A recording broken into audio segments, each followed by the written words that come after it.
All right, we have Artemis. Guess what this? I'm sorry?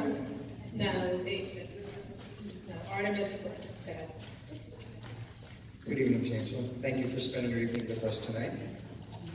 Surprise, it's another specialized high school question. So, this information that the question is based on was presented to us by the mayor's committee that walked around and gave information to all the CECs across the city. Our question is whether the mayor's proposed plan for high school admissions, specialized high school admissions in particular, should be enacted if it has a disproportionate impact on certain districts like this one. Based upon the information that you gave us and based upon recent admissions data, 60% of District 20 students who receive offers to specialized high schools would be denied admission under the proposed cap to admissions when you spread it out to 7% of each of the citywide schools.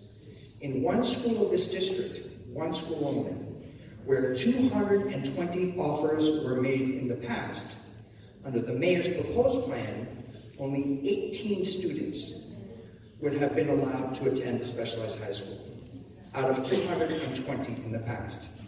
And this was not because of its single admissions test. These students excel across the board.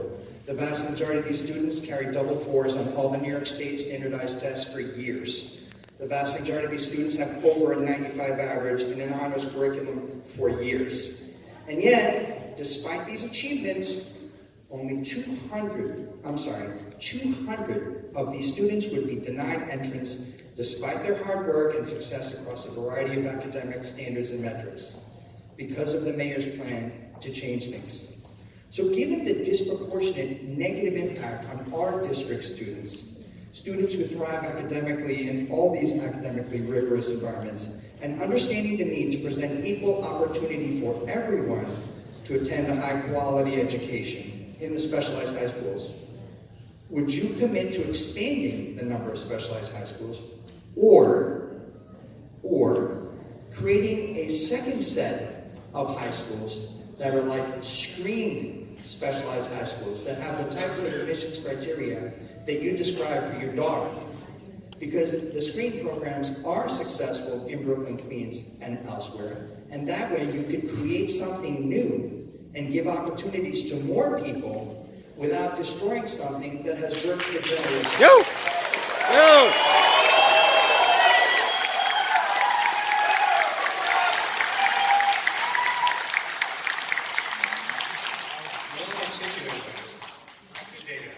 He's a lawyer. Okay, good. So let's be really clear. The notion that you can only receive quality education in a specialized high school is false. It's not true.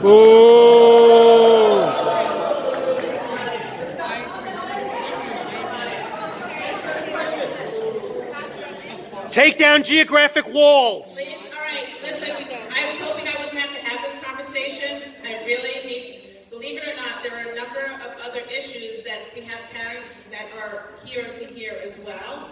So please let the chancellor speak, and we obviously have our disagreements. We will try to follow up as we can. But please, let's keep decorum that we know we are capable of having. Thank you. Thank you, Madam President. I appreciate it, especially because we're in a school where we expect certain levels of discourse. Yes. So what I would say is this, the notion that, let's be really clear, the notion that you can only receive a rigorous education at a secondary level in a specialized high school is false. It is absolutely false. And I can tell you it's false because I have walked high schools in this city, in this borough, that are rigorous, where educators are working against incredible odds and having incredible success with students, and having those students go on to Ivy League schools and incredible opportunities post-secondary. So the premise is false from the beginning, from my perspective. The second thing that I would say, and again, I'm not running to be the most popular in the room, but it is incredibly problematic, the notion that There are some kids that work harder than other kids.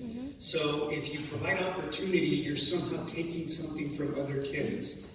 Even the hardworking students that you've talked about that have double fours and are getting straight A's, none of that matters. Because to get into the specialized school, they have to take a test that's not aligned to state standards. So the very premise that all of that is important and we're denying opportunity to a certain group of students really falls flat because you only have to take a test. You could ostensibly have a student that never even goes to a middle school, is homeschooled and takes the test and is able to get in based on one score on one day. So I think that in a public school system, that there are better ways of identifying opportunity for students. Now, I will also say that there are many students across the city of New York that would like an opportunity not to go to specialized schools, but to go to great schools.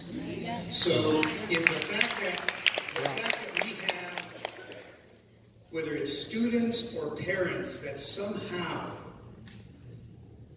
have latched onto the idea that the only way to get a good education is to go to a specialized school is problematic. Not for me, it's for us as a city. And perhaps, if we're looking at a broader portfolio of schools, perhaps parents would see there are incredible opportunities in other middle schools in this very district. Perhaps other parents and students would see there are opportunities in other high schools. Perhaps we would start looking at different kinds of opportunities in different places rather than saying you only have to go to a certain set of elementaries and then a certain set of middle and a certain set of high schools. That is not the sign of a healthy public education system, and we should have a conversation. That being said, it is no one's intention. I don't think people that disagree with me or people that agree with me, I don't assign this to anybody.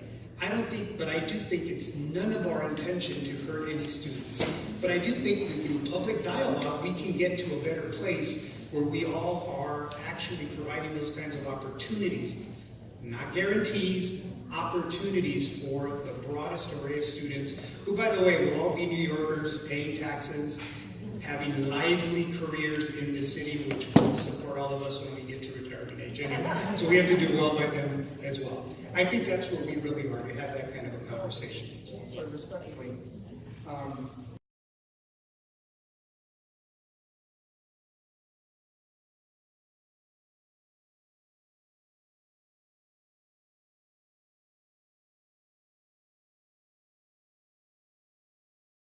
don't necessarily disagree with your premise that you can get a great education in a wide variety of good schools in New York City. And I think, though, that the specialized high schools are kind of a unique premise. I don't think they're the only road to start. I think they're just a unique opportunity for certain people. And that test has worked well and somehow selected a very high level of achieving students for literally generations. And it's not just people saying it, it's reflected in national rankings and the schools that recruit at those specialized high schools. And quite honestly, because this plan hasn't been tested, I don't think the city or the mayor knows what this plan, when you implement it, is going to do to the reputation of those schools or how the consumers of those schools, the universities, will view the students once the quality of the student body is changed somehow. What I'm suggesting is exactly what you're saying. I'm suggesting make another group of schools to accommodate these great students from throughout the city who, for whatever reason, don't do well on that test and don't do well on standardized tests, and like your daughter, submit an essay to show that they can write, submit their grades to show that they're good students, get a teacher recommendation, and have another set of great schools, and then create two pathways of opportunity so other people can succeed as well without costing students. Yes. Answer the question. So, Council, I appreciate this is going to be a back and forth where we want to answer other questions. Hopefully, there's other questions. But let me just say this. With again, myself, with all due respect, I do not support what you just said in terms of these schools being diluted That's what you. I'm sorry. I'll let you clarify your words. But what you said is that how will these universities look at the students coming out of these schools when they are diluted academically? What that says to me, as a man of color, that says to me, I have all night until 7:30. So let me be really clear, because I'm not going to back off of this. The coded language that gets used, where we're diluting these schools because we're giving more opportunity to a wider array of students, is highly offensive. And you may not say it's certain kids, but you also did say these have been successful for certain kids. And what I'm saying is that there are 1.1 million kids in New York City. I want 1.1 million students to have every opportunity for every single school. And I know you didn't mean that negatively, but I'm going to call you, and I'm going to call everyone who says that in that kind of way. I'm going to call you on your language, because it is sending a message to the community that is not helpful. Just like people have assigned language to me that I've never said, it's not helpful. Let's keep this about policy. Let's keep it about opportunity. Let's get away from those and them. I will say, I'm going to hang my hat on this. I see some parents in here that there's a particular issue that I want to raise myself. I'm going to cut the line so that we make sure that this is addressed. But as far as what I'm taking away from the Chancellor, and what I've taken away from every time that I've met with him, and I will continue to do this dialogue, and I will continue to maintain, as the mayor did very personally to me, and I appreciated that we need to maintain a dialogue, and nothing must be set as a done deal that this is something that is going to happen to our district. We have a voice in this district, and we will continue to maintain that our students require equal access to these opportunities, like all students. Yes. We only ask to be treated like all students, that all of our students are afforded the opportunity. So